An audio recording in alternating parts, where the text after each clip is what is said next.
sedim ovde u stilu Dona, nemam zvučnike, slušam beat preko telefona. Ja sam nešto poput Porta Kreksona, imam taj flow koji vredi miliona. I šta sada, imam snagu kao Conan.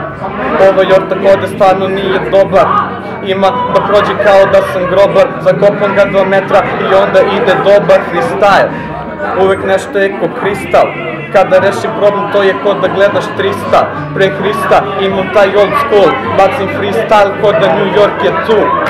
Wow, ja stvarno gotivim taj zvuk, a reperi nemaju taj njuh. Ja sam tu 24/7 i znam da sam uvek spreman da budem broj 1. Debra, svaki faker bude skenjan kada uzem mikrofon i zarolam to njega. I šta sada? Da li da bacim novu rimu? Šta god da kažem, reperi zinu, jer imam tu veštinu, imam tu silinu. Kada izađem na binu pa vam pokažem veštinu. Ja sam ortak koji snimao već 10 godinu i zato, brate moj, osjeti svežinu u svakom stihu, u svakoj reči. I koliko god vas da ima, niko ne može da spreči količinu reči koja ide ka tebi. Kada se nađeš u mojoj mreži ti ne možeš da bežiš, ni Bog ti neće pomoći, jer ove noći ti stradaš ko ova matra. I zato ne možeš čemu da se stradaš, ne možeš to da dolaziš tamo kad ti i ja dobro znamo da si pao. Alo calo, ja kidam ovo sranje i znaš i sam da imaš posla s kraljem.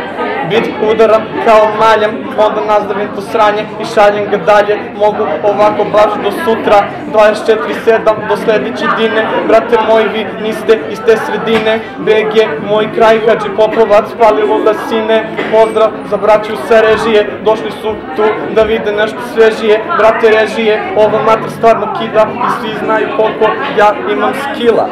Yeah!